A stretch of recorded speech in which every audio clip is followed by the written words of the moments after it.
قرآن مجید فرقان حمید نے میاں بیوی کا جو رشتہ بیان کیا ہے نا، اور اس رشتے کو آپ سمجھیں جو قرآن پاک نے میاں بیوی کا رشتہ بیان کیا، کہن لباس لکم وانتم لباس لہن، فرمایا بیویاں تمہارا لباس ہیں اور تم ان کا لباس ہو، وہ تمہارا لباس ہے اور تم، اللہ اکبر، کیسا خوبصورت لفظ قرآن پاک نے، ہن لباس لکم وانتم لباس لہن، فرمایا وہ تمہارا لباس ہے اور تم، سمجھ آ رہی ہے نا جی بات کی، وہ تمہارا لباس ہے اور تم ان کا لباس ہو۔ تین خوبیاں تو ہر لباس میں ہوتی ہیں، تین چیزوں کے لیے لباس پہنا جاتا ہے، تین چیزیں، تین قسم کی آسائشیں لباس میں پائی جاتی ہیں، اس پر تو تمام مفسرین کا اتفاق ہے۔ سب سے پہلی چیز، لباس جو ہوتا ہے وہ بندے کو گرمی اور سردی سے بچاتا ہے۔ سخت سردی میں لباس لے لیں تو بندہ سردی سے بچ جاتا ہے۔ اس کا مطلب یہ ہوا کہ میاں بیوی ایک دوسرے کا لباس ہیں، اگر بیوی کی طرف کوئی تکلیف آتی ہے تو میاں اس کو بچاتا ہے، اور اگر میاں کی طرف کوئی تکلیف آتی ہے تو عورت اس کو بچاتی ہے۔ میاں بیوی ایک دوسرے کا لباس ہے۔ لباس کیا کرتا ہے؟ لباس آدمی کے عیب چھپاتا ہے، اس کے وجود پر کتنے دھبے ہیں، کتنے نشان ہیں، وہ سارے چھپا لیتا ہے لباس۔ میاں بیوی ایک دوسرے کے عیب چھپانے والے ہوتے ہیں، عیب بتانے والے، رونا رونے والے نہیں ہوتے کہ بی بی جب بھی میکے گئی اس نے جا کے رونا شروع کر دیا، اتنی میں تانگو دوسرا ہے ہی کوئی نہیں، اور خامد صاحب جب بھی ملے انہوں نے ایک ہی راگ الاپنا شروع کر دیا کہ میری کیا بات تھی، مجھے مل کیا گیا ہے، میں کیا تھا، میرے ساتھ ہوا کیا ہے۔ تو لباس ہیں، ایک دوسرے کا عیب چھپائیں گے، بولیے ایک دوسرے کا عیب چھپائیں گے، ایک دوسرے کی غلطیوں کی پردہ پوشی کریں گے۔ اور تیسرا لباس کا کیا مقصد ہوتا ہے؟ لباس شخصیت کا آئینہ دار ہوتا ہے۔ لباس آدمی کی اچھی اور خوبصورت طبیعت کا حصہ ہوتا ہے۔ جو لباس ہوتا ہے وہ انسان کو زینت بخشتا ہے، خوبصورت کر دیتا ہے۔ داڑھی والا آدمی ننگے سر پھرے تو خوبصورت نہیں لگتا، ٹوپی پہن لے تو بڑا پیارا لگتا ہے، ٹوپی پہنے تو بڑا، اور اگر امامہ باندھ لے تو نور نالا نور ہونا شروع ہو جاتا ہے۔ اللہ کرے آپ خوش ہو جائیں، آمین تو کہہ دیں، اور اللہ کرے فجر کی نماز آپ امامہ باندھ کی پڑھ لیں، آمین تو کہیں۔ چلو کونی جنہ دی داڑھی نہیں انہوں نے رکھنی چاہیے دیئے، جنہ دی نہیں ہونا نو، موضوع نہیں تھا پر ہماری بھی مجبوری ہے، داڑھی آئی جاتی ہے ہر موضوع میں شامل ہو جاتی، رکھنی چاہیے۔ سب یاد رکھیں، لباس آدمی کو زینت دیتا ہے۔ قرآن مجید کے لفظوں پہ غور کرو، اگر تو شادی کے بعد بیوی کے آنے کی وجہ سے خامد کو سکون نہیں ملا تو اس کا مطلب ہے اس نے گھر کو زینت نہیں دی، اور اگر شادی کے بعد اس بچی کو تحفظ نہیں ملا، اس کو اپنے گھر کے اندر سکون نہیں ملا، تو اس کا مطلب ہے خامد نے اسے زینت، اس لباس نے زینت نہیں دی۔ میاں بیوی ایک دوسرے کا لباس ہے، اس مقدس رشتے کو اسلام نے باندھا، اور لباس کہہ کے باندھا۔ میرے رسول کریم علیہ الصلوۃ والسلام نے پہلے تو خارجی لوگوں کو منع کیا ہے۔ میری ذاتی رائے یہ ہے کہ میاں بیوی کی ذاتی لڑائی کوئی بھی نہیں ہوتی، ذاتی لڑائی، میری باتوں کی سمجھ تو آ رہی ہے نا آپ دوستوں؟ کوئی نہیں آ رہی؟ اللہ جزا دے آپ۔ میاں بیوی کی ذاتی لڑائی کوئی نہیں ہوتی، ہوتا پتہ کیا ہے؟ لڑکے سے پوچھیں کہ بتائیں جناب کیا حال ہے، تو کہتے ہیں بیوی میری صحیح ہے، اس کے گھر والے نہیں صحیح۔ سنا ہے آپ نے بھی کبھی یہ لفظ؟ تو اسی طریقے سے اگر لڑکی سے پوچھیں کہ تیرا کیا حال ہے، تو کہتی ہے خامن تو میرا دھیان رکھتا ہے، اس کی اماں نہیں خیال رکھنے دیتی۔ تو لڑائی جو ہوتی ہے وہ تیسرے آدمی کی وجہ سے ہوتی ہے۔ تیری اماں آئی تھی تو اس طرح کہہ گئی، تو تیرا بھائی آ گیا تھا تو وہ یہ کہہ گیا، تیسرے فرد کی وجہ سے۔ میرے نبی کریم علیہ الصلوۃ والسلام نے تیسرے بندے کو سمجھایا ہے، تیسرے فرد کو حضور نے سمجھایا ہے۔ نبی پاک علیہ الصلوۃ والسلام نے فرمایا خبردار، ماں، بھائی، بیٹا، باپ سارے لحاظ کریں، بسنے دیں میاں بیوی کو۔ اگر شادی کر دیا تو ان کو سکون سے رہنے دو۔ تم دو جملے کہہ کے چلے گئے، کوئی عیب نکال کے جو چھپا ہوا تھا خامن کی نظر میں وہ نکال کے بتا دیا کہ تیری بیوی یہ کام بھی کرتی ہے، اب تم تو ہٹ گئے وہ بات کہہ کے، اب انہوں نے اکٹھے رہنا ہے، ان کی زندگی مصیبت کا شکار ہو گئی۔ آزمائش میں آ گئے وہ دونوں، ساری زندگی کڑتے رہے، ایک عیب نکال کے لڑکی کے گھر والے لڑکے کا اسے بتا کے چلے گئے تیرے خامد میں یہ عیب پایا جاتا ہے، وہ ساری زندگی کڑتے رہیں گے، تکلیف میں رہیں گے، انہوں نے تو کٹھے رہنا ہے۔ بتانے والا چلا گیا، میرے رسول کریم صلی اللہ علیہ وسلم فرماتے ہیں لعنتی ہے وہ شخص، لعنتی ہے وہ شخص۔ یا رسول اللہ کون سا؟ فرمایا جو بیوی کو مرد کے خلاف اکساتا ہے اور مرد کو بیوی کے خلاف اکساتا ہے، وہ لعنتی ہے، ملعون ہے، رحمت الہی سے دور ہے وہ شخص۔ انہیں قریب کرنے کی کوشش کر، تو ان کے اندر محبت پیدا کرنے کی کوشش کر۔ میرے نبی کریم علیہ الصلوۃ والسلام نے جب حضرت سیدہ فاطمہ الزہرا رضی اللہ تعالی عنہا اور جناب سیدنا علی المرتضیٰ رضی اللہ تعالی عنہ کی شادی کی تو نبی پاک نے دونوں کے سر جوڑے اور دونوں کے درمیان محبت کی دعا فرمائی، دونوں کے درمیان محبت کی دعا فرمائی۔ اور نبی پاک صلی اللہ علیہ وسلم حضرت فاطمہ کے سامنے جناب علی کے فضائل بیان فرماتے، اور جناب علی آتے تو نبی پاک فرماتے فاطمہ تو میرے وجود کا حصہ ہے، وہ تو میرے جگر کا ٹکڑا ہے۔ تو ان دونوں کے درمیان الفت پیدا، یہ سب سے پہلے تو خارجی لوگ اس بات کا خیال کریں، سب سے پہلے تو خارجی لوگ خیال کریں، توجہ دیں کہ ان کو بکھرنے سے بچائیں۔ اب میاں بیوی بھی سمجھ لیں کہ ہماری ذمہ داریاں کیا ہیں۔ مسند امام احمد بن حنبل میں حضرت ابو درداء رضی اللہ تعالیٰ عنہ سے حدیث مروی ہے، نبی کریم صلی اللہ علیہ وسلم کی بارگاہ میں ایک خاتون نے آ کے عرض کیا یا رسول اللہ صلی اللہ علیہ وسلم مجھے بتلائیے خاوند کا حق کیا ہے۔ یہ جو حدیث سنانے لگا ہوں نا، یہ بیٹی کو سنانی ہے، جا کے یہ ٹیلی فون کر کے بہن کو سنانی ہے، صرف بیوی کو سنانے کی نہیں ہوتی یہ چیزیں۔ یہ حدیث بیٹی کو سمجھائیں، بہن کو سمجھائیں، ان لوگوں کو سمجھائیں تاکہ، اور یہ یاد رکھیں خاوند کے حقوق اگر بچی کے گھر والے اسے سکھائیں نا تو اس کی سمجھ میں جلدی آ جائیں گے، اور بیوی کے حقوق اگر خاوند کے گھر والے اس کو سمجھائیں تو اس کی سمجھ میں بات جلدی آئے گی، وہ خیر خواہ سمجھتے ہیں اپنے رشتہ داروں۔ یہ والی حدیثیں ان لوگوں کو سنانی چاہیے جن لوگوں کا بچہ ہے یا بچی ہے، متعلقہ آدمی حقوق بیان کرے۔ جب متبادل چیز کسی کے سامنے آتی ہے تو وہ کئی دفعہ سمجھتے ہیں کہ خلوص اس میں پورا نہیں پایا جاتا۔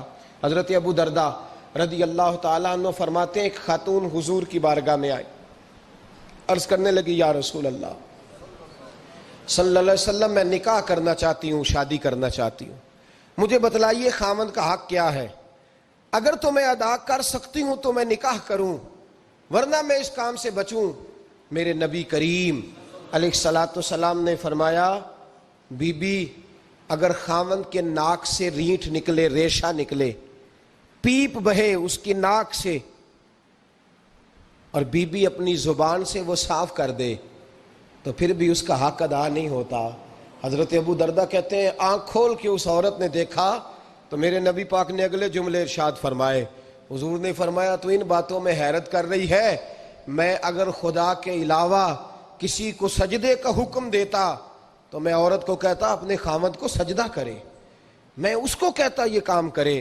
میرے رسول کریم علیہ الصلوۃ والسلام نے حقوق کا تعین فرمایا، حقوق کا تعین فرمایا، اور نبی کریم صلی اللہ علیہ وسلم نے فرمایا جو عورت اس حال میں مر گئی، اس حال میں دنیا سے گئی کہ اس کا خاوند اس سے راضی تھا، اس کا شوہر اس سے راضی تھا، اس کا گھر والا اس سے مطمئن تھا، تو میرے نبی پاک فرماتے ہیں جب دنیا سے جائے گی تو رب کریم جنت کا دروازہ کھول کے فوراً ہی جنت میں داخل فرما دے گا، اس کو بغیر روک ٹوک جنت دے دی جائے گی۔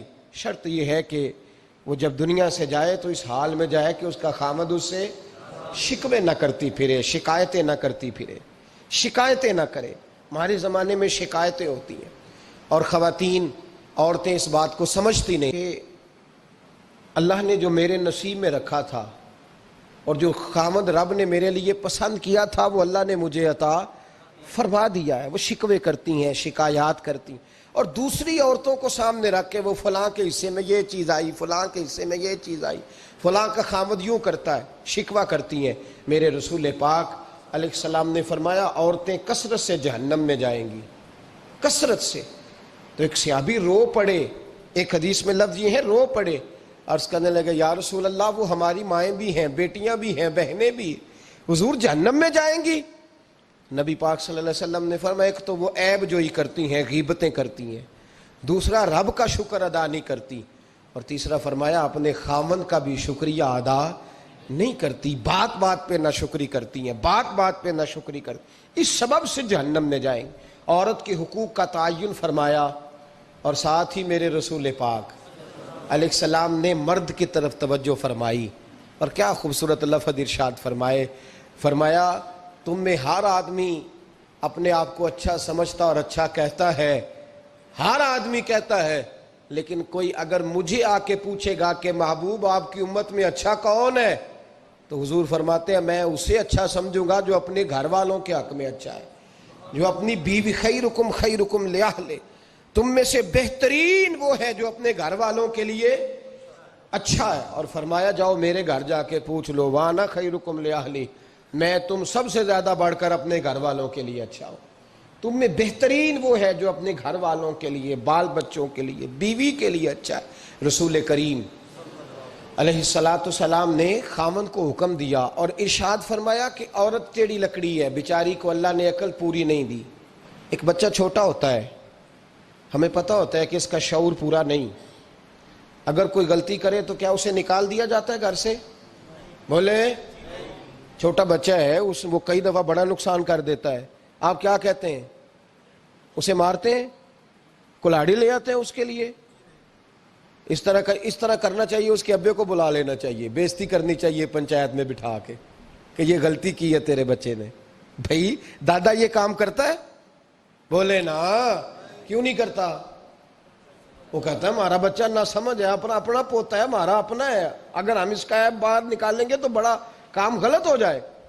لیکن وہی ابا جی جب بہو کوئی غلطی کر بیٹھتی ہے تو پنچایت بلاتے ہیں، لوگوں کے سامنے معاذ اللہ تعالیٰ بڑی کڑوی کسیلی باتیں کرتے ہیں، ایسی باتیں کرتے ہیں کہ جو ان کی بیٹی کے بارے میں کہی جائے تو وہ کبھی پسند نہ کریں، اتنے سخت جملے کہے جاتے ہیں، بیٹی والے کو رسوا کیا جاتا ہے۔ میرے نبی کریم علیہ السلام نے فرمایا یہ ٹیڑھی لکڑی ہے، بیچاری کو اللہ تبارک و تعالیٰ نے اپنی حکمت کے تحت عقل عادی عطا فرمائی ہے، تم اگر چاہو گے سیدھی کرنا تو یہ ٹوٹ جائے گی، سیدھی نہیں ہوگی۔ حضور کیا کریں؟ فرمایا اس کے ساتھ گزارا کرو، اللہ تمہیں اجر عطا فرمائے گا، اس کے ساتھ وقت گزارو، اللہ تمہیں اس کا، یہ ذہن بنانا چاہیے خاوند کو کہ یہ، اور خاوند کی ذمہ داری ہے۔ اعلیٰ حضرت رحمۃ اللہ علیہ نے فتاوی رضویہ کی 24ویں جلد میں بالتفصیل لکھا ہے، آپ فرماتے ہیں خاوند کی ذمہ داری عورت کو کپڑا فراہم کرنا، روٹی فراہم کرنا، رہنے کے لیے گھر دینا، نان نفقے کا خیال کرنا، اور آپ فرماتے ہیں اگر وہ مطالبہ کرے تو ہفتے میں ایک دن اس کے ماں باپ سے ملانے بھی لے جا سکتا ہے، ہفتے میں، جی کوئی نہیں بول دے تسی، ہفتے نہیں، یہ نہیں صحیح لفظ، ہر ہفتے اے سوکھ ہے، کدوں ملان کرنا ہے؟ پاویں نہ بولو، گل جڑی سچی ہو تے سچی ہے، ملان کدوں لے جانا ہے؟ اچھا اپنی اماں نو روز ملتا ہے سویرے شام، تے وہ کہندی مینوں بھی اماں نو ملا لیا، تے کہندا روز نہیں جائیدا، تے تم بھی نہ ملا اپنی اماں نو روز بھائی۔ لیکن اعلیٰ حضرت فرماتے ہیں ہفتے میں ایک دفعہ ماں باپ سے بولے۔ بیٹی کا پیار ماں باپ سے زیادہ ہوتا ہے کہ بیٹے کا؟ تو سارے انہوں پتا ہے، یعنی تسی گھٹ کر دے ہو نا تاں بیٹی دا نام لیا جے، صحیح بات کر رہا ہوں؟ تو جس کا پیار زیادہ ہے اس کو روک دیا کہتے نہیں روز نہیں جائیدا، سال بعد جائیں، بلکہ ان تے اللہ خیر کرے، اللہ پاک فضل کرے، داماد صاحب کی عزت ہی نہیں نہ ہوتی، اس کو آنکھوں پہ بھی اٹھائے تو کہتے ہیں تیرے گھر دے میری عزت نہیں کردے، پتہ نہیں ان تو عزت بھائیا کیڑی شے دا نام رکھیا ہے، وہ کیڑی ہے جڑی تینوں چاہیے، اللہ ہی بہتر جانتا ہے، عزت نہیں کرتے تو لہذا میرا پروٹوکول نہیں، پھول لے کے کھڑے نہیں ہوتے گلی میں، وہ باہر نہیں نکلتے، وہ اشتہار نہیں چھاپتے کہ داماد صاحب آ رہے ہیں، اور ویسے بھی میں کہاں جاؤں، مطلب یہ کہ چپس بھی نہیں ہے، انہوں نے سنگ مرمر بھی نہیں لگوایا ہوا، تو میں کیسے جاؤں، میری شان کے خلاف۔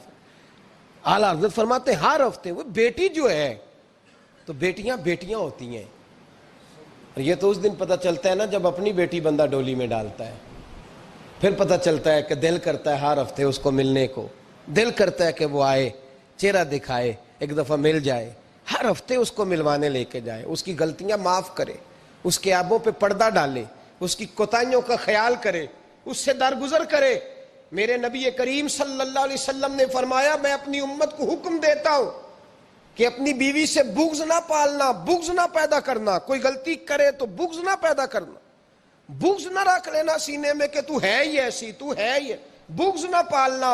اور کیا خوبصورت لفظ ہیں حضرت خدیجۃ الکبریٰ کے سرتاج کے، اور کیا لفظ ہیں جناب سیدہ آمنہ کے لال کے۔